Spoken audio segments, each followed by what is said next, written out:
If you have ever done something kind without expecting anything in return, this story is for you. Stay with me until the very end, because what happens to this humble janitor will remind you why kindness is never wasted. And if this story touches your heart even a little, hit that like button and subscribe, because stories like this deserve to be shared with the world. David Bennett had cleaned the offices of Haworth Tower for 11 years. Every morning, long before the sun rose over Ridgeview, he unlocked the service entrance with the same brass key his supervisor had handed him on his very first day, flicked on the hallway lights one by one, and began the same quiet ritual he had performed nearly 4,000 times. He emptied trash bins, wiped down glass partitions until they gleamed, vacuumed carpets that would be walked across by people who never once looked him in the eye, and polished the elevator buttons that dozens of executives pressed without a second thought about who kept them so clean. He was 44 years old, and if you had asked him what he had to show for a decade of hard work, he would have told you, without bitterness, that he had a roof over his head, a daughter starting community college, and 2 hands that had never learned how to stop working. David's wife had passed away 6 years earlier, taken suddenly by an illness that no amount of savings could have prevented, and since then it had been just him and his daughter, Nadia, sharing a small 2-bedroom apartment on the edge of town. He never complained. He believed, quietly and stubbornly, that a man's worth was not measured by the size of his paycheck but by the way he treated people who could do nothing for him in return. It was a lesson his mother had taught him growing up in a house with barely enough to eat, and it was a lesson he tried, every single day, to pass on to his daughter. The apartment they shared was small but tidy, decorated with framed photographs of his late wife, Renee, whose laughter David still heard sometimes in the quiet moments before sleep. He kept her reading chair by the window exactly where she had left it, and every Sunday he dusted it carefully, the way other men might tend a garden or polish a car, because it was the one thing he had left of her that felt truly hers. Nadia had inherited her mother's stubborn optimism and her father's steady hands, and the two of them had built a small, resilient life out of the pieces that remained after Renee was gone. Sunday pancakes that David always burned slightly on one side, homework spread across the kitchen table while he mended a torn work shirt, quiet nights spent watching old movies because cable was too expensive but the library's DVD collection was free. His co-workers at Haworth Tower knew him as the man who remembered everyone's birthday, who kept a small jar of hard candy in his cart for the security guards' children when they visited during summer break, who never once, in 11 years, called in sick without first arranging for someone to cover the sections he worried most about. The building's regular tenants rarely learned his name, but the ones who did, an accountant on the 4th floor who left him leftover lunch on slow Fridays, a receptionist who always said good morning like she meant it, considered him one of the few genuinely good things about working there.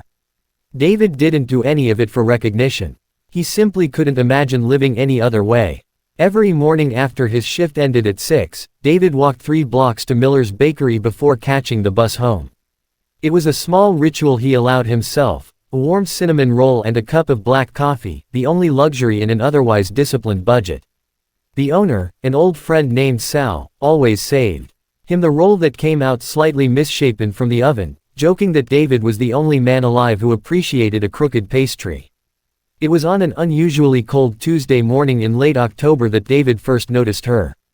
An elderly woman stood at the bakery counter, her silver hair pulled into a neat bun beneath a faded gray scarf, wearing a wool coat that had clearly seen many winters before this one. She held a small loaf of bread in one trembling hand and, with the other, dug through a cracked leather coin purse, her lips moving silently as she counted and recounted coins that simply were not enough. Sal, apologetic but firm, told her gently that she was still short by $1 and some change. The woman's face flushed with quiet humiliation. She began to set the bread back on the counter, murmuring that she would come back another day, when David, who had been standing just behind her in line, stepped forward without a second thought and placed the exact difference on the counter. "Add it to mine," he said simply, as though it were the most ordinary thing in the world. The old woman turned to look at him, and for a moment, something flickered behind her pale blue eyes, surprise, gratitude, and something else David couldn't quite place. Something that looked almost like recognition, though he was certain he had never seen her before in his life. "You don't have to do that," she said, her voice steady despite the tremor in her hands. "I don't take charity." "It's not charity," David replied with an easy smile.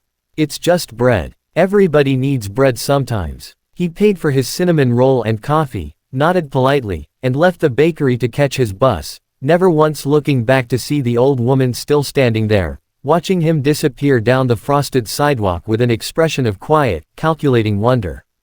Her name was Margaret Hale, though David would not learn this for many weeks. What he could never have guessed, not in 1,000 years, was that the woman whose bread he had paid for that morning was the founder and chief executive officer of Hale Dynamics, a logistics and technology conglomerate worth well over $4 billion, a company whose trucks, warehouses, and software quietly powered half the supply chains on the eastern seaboard. Margaret had built the company from nothing after her husband's death 40 years earlier, clawing her way up from a single delivery van to an empire, and in the process she had grown famously, almost obsessively private. She trusted almost no one completely, not her board members, not her own extended family, and certainly not strangers who smiled too easily. Margaret's story, though few people alive fully knew it, was one of relentless, quiet grit. She had been 29 years old and pregnant with her first child when her husband, a delivery driver named Thomas, died in a highway accident that left her with a newborn son, a mountain of debt, and a single battered delivery van sitting in their driveway. Rather than sell the van, Margaret had taught herself to drive it, then to fix it, then to manage a second one, then a third, working 18-hour days while her mother watched the baby, refusing every offer of pity along the way. By the time she was 40, she had built the largest independent delivery fleet in 3 states.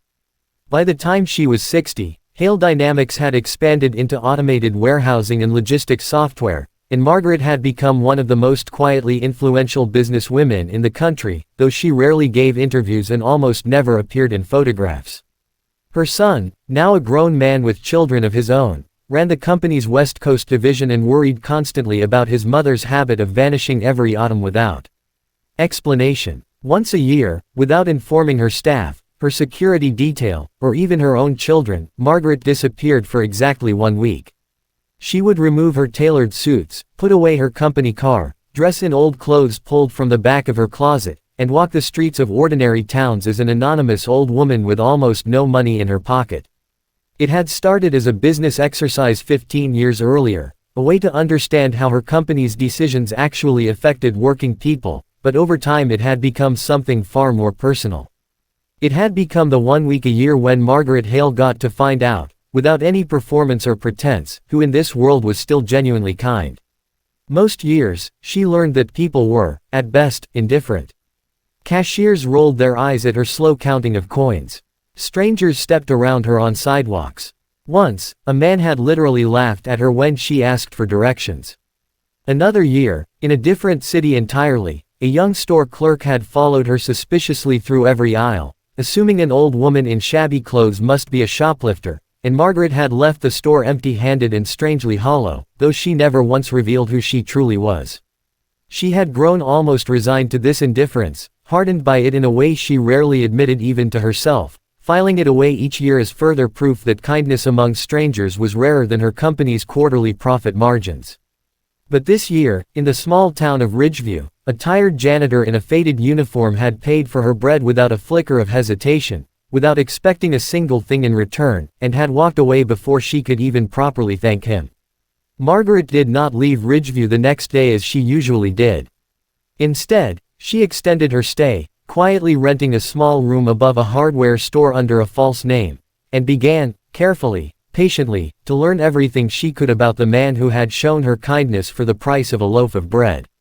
She returned to Miller's bakery 3 more times that week, always at the same early hour, and each time David was there, and each time he greeted her with the same unassuming warmth, never once treating her as though she owed him anything for what he'd done.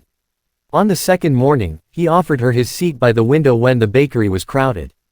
On the third, noticing she was limping slightly, he insisted on carrying her small bag of groceries the 2 blocks to what she claimed was her apartment, chatting easily along the way about nothing in particular, the weather, his daughter's upcoming exams, how much he missed his wife's cooking. He asked nothing about Margaret's life, sensing perhaps that she preferred not to share, and this restraint, this simple respect for her privacy, moved her more than any grand gesture could have. On the fourth morning, Margaret finally asked him directly why he had helped her that first day. David considered the question seriously, as though no one had ever asked him something so important. "My mother used to say that everybody's carrying something heavy," he told her, stirring his coffee slowly. "You never know what somebody's been through just by looking at them. So if I can make somebody's morning a little lighter, why wouldn't I? It costs me almost nothing, and it might mean everything to them." Margaret said nothing in response, but that evening, alone in her rented room, she found herself thinking about those words for a long time. That night, sitting by the small window of her rented room with a cup of tea slowly going cold in her hands, Margaret found herself wrestling with a decision she had never once had to make in 15 years of these annual disappearances. Every other year, she simply left at the end of her week, folded the experience away like a private journal entry, and returned to her real life without a trace. But something about David unsettled that pattern entirely. She thought of the board meetings waiting for her back in the city, the quarterly earnings call she was scheduled to deliver in 9 days, the endless stream of decisions that required her signature and her judgment and, increasingly in recent years, very little of her actual heart. She thought, too, of her late husband Thomas, and how he used to say that the measure of a life wasn't the size of the company you built but the number of people who were genuinely better off for having known you. Margaret had spent so many years chasing the first measure that she had nearly forgotten the second one existed. She thought about simply thanking David and leaving town the way she always did, letting the encounter remain a small, private comfort rather than something larger and more complicated. But every time she considered it, she remembered the ease with which he had helped her. No hesitation, no performance, no expectation, and she understood, with the same clarity that had guided every major decision of her career, that walking away this time would be a mistake she would regret for the rest of her life. She was 76 years old. She had built an empire, buried a husband, raised a son who now ran half her company, and outlasted nearly every rival who had ever doubted her. But she had very few people left who saw her simply as a person rather than a title, a signature, or a source of funding, and some quiet, long-buried part of her wanted, desperately, to hold on to whatever this strange, small friendship with a tired janitor might become. What Margaret did not know, what nobody knew, not even David himself, not truly, was that his kindness was not without cost. 2 weeks before their first meeting, David had received a letter from Hallworth Towers' new property management company informing him that his position, along with those of 6 other janitorial staff, was being eliminated due to a company-wide contract with an outside cleaning service that could do the same work for less money. He had 30 days left on the job. He hadn't told Nadia yet. He hadn't told Sal at the bakery. He carried this fear quietly, the same way he carried everything difficult in his life, tucking it away where it wouldn't burden anyone else, showing up every morning with the same steady kindness even as the ground shifted beneath his feet. The 6 coworkers losing their jobs alongside him were people David had come to think of as a kind of family. Marisol, a single mother who cleaned the 14th floor and always saved him a seat at lunch. Old Gerald, who had worked in the building even longer than David and talked constantly about his retirement plans that now seemed impossibly out of reach. And young Tomas, barely 22, who was putting himself through night classes and had confided in David just weeks earlier that this job was the only thing standing between him and moving back in with his overcrowded family. Watching their worried faces in the break room, forcing himself to stay calm and reassuring even as his own stomach twisted with dread, was, David would later admit, harder than losing the job itself. He organized what small comfort he could, splitting extra shifts so no one lost income too abruptly, quietly asking Curtis, the nervous young building manager, whether severance might be negotiated, anything to soften the blow for people who trusted him to look out for them. It was, in its own quiet way, the same instinct that had made him pay for Margaret's bread, a stubborn refusal to let anyone around him suffer alone if there was anything at all he could do about it. It was Sal, in a moment of careless honesty while restocking the pastry case, who let it slip to Margaret. Poor David, Sal had sighed, not realizing the elderly woman listening was anything more than a regular customer. Losing his job at the end of the month, and he's still out here buying strangers' bread. That man's got a heart too big for this world. Margaret said nothing, but something in her chest tightened, and for the first time in 15 years of her annual disappearances, She found herself breaking one of her own unspoken rules. She began to care, deeply and urgently, about what happened next to a man she had known for only 4 days. That night, Margaret Hale did something she had not done in a very long time. She picked up her phone, the real one, not the prepaid burner she used during her week away, and called her chief operating officer, a sharp, loyal woman named Patrice Coleman who had worked beside her for over 20 years and was one of only 3 people who knew the truth about Margaret's yearly disappearances. "I need you to look into a property management contract for a building called Hallworth Tower in Ridgeview," Margaret said, her voice quiet but absolutely certain. "And I need you to find out everything you can about a janitor there named David Bennett." Patrice, accustomed to her employer's occasional unusual requests, asked only one question: "Is this business, or is this personal?" Margaret was silent for a long moment before answering. "I think," she said slowly, "it might be both." The following Monday, David arrived for what he believed was one of his final shifts at Hallworth Tower, having finally worked up the courage to tell Nadia the truth about his job the night before. She had hugged him tightly and told him, with the same stubborn optimism he had raised her with, that everything would work out, a sentiment David appreciated but did not entirely believe. He pushed his cart down the familiar hallway, preparing for another quiet, invisible day of work, when the building's general manager, a nervous young man named Curtis, intercepted him near the elevators with an expression David couldn't quite read. "David," Curtis said carefully, "there's someone in the executive conference room who's asked to speak with you. Personally." David's first thought was that he was about to be let go early, that whatever remained of his 30 days had just evaporated. He straightened his uniform as best he could and walked into the conference room he had cleaned 1,000 times but never once been invited to sit in. And there, at the head of the long glass table, in an immaculate charcoal gray suit, her silver hair pulled into the same neat bun he remembered but her posture now radiating an authority he had never seen in her before, sat the woman from the bakery. For a long moment, David simply stared, his mind struggling to reconcile the trembling old woman counting coins with the composed, powerful figure before him. He started, and stopped, unable to finish the sentence. "Margaret Hale," she said, rising to meet him and extending a steady hand. "Chief Executive Officer of Hale Dynamics.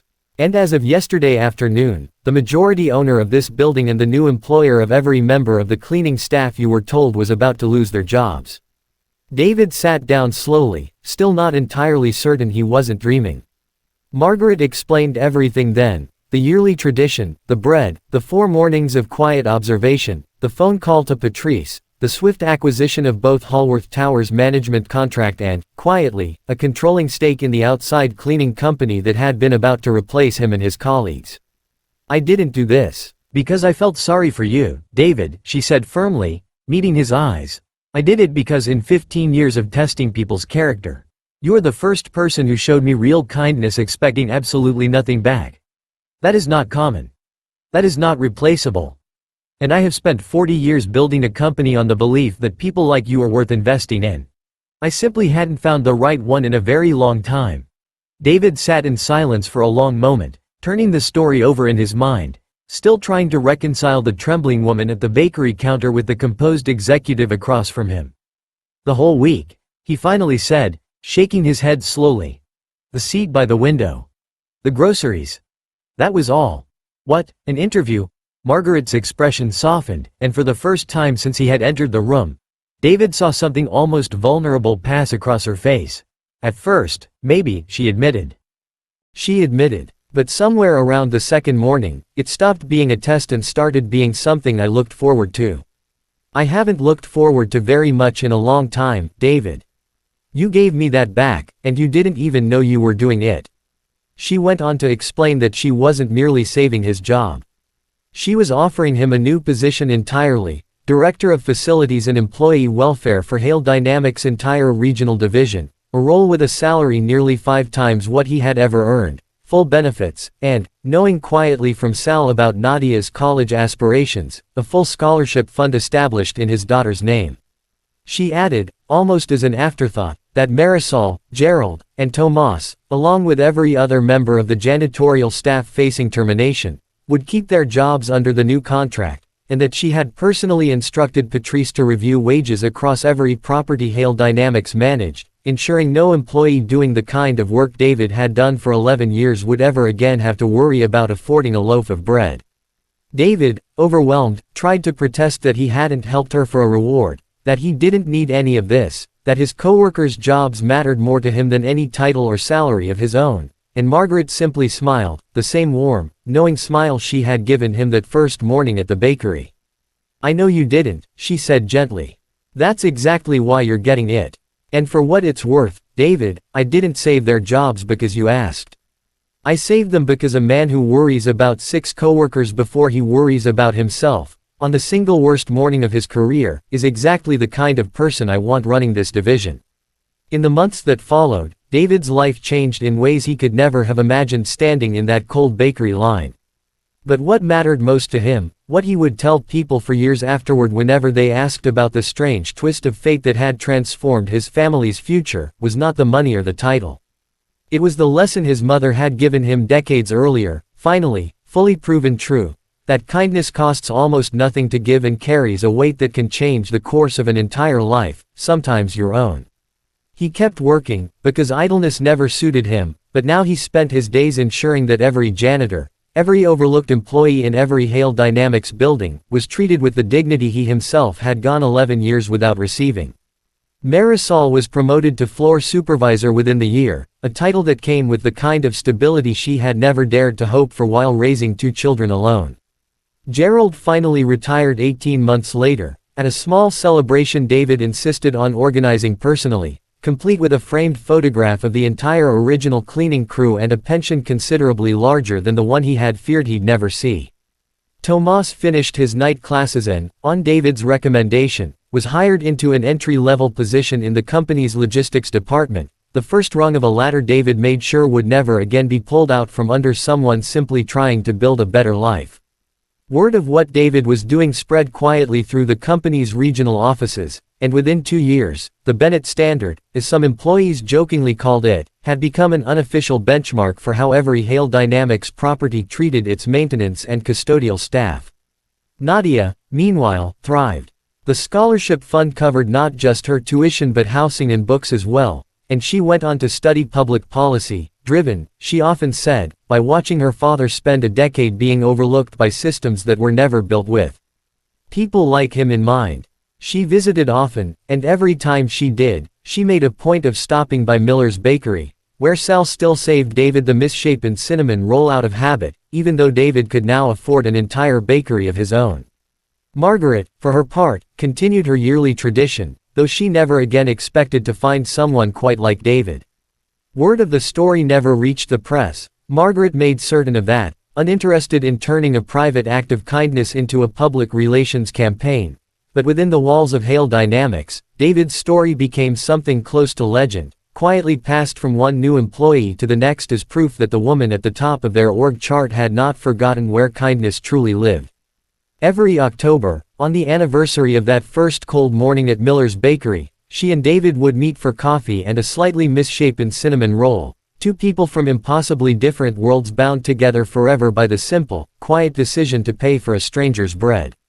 Years later, when David was asked by a young new hire why he still insisted on personally walking every building his division managed, greeting janitors and security guards and cafeteria workers by name, he would simply smile and say that he had once been invisible to almost everyone who walked past him, and that he had promised himself, the moment he was given the power to change that for someone else, he never would let anyone feel that way again.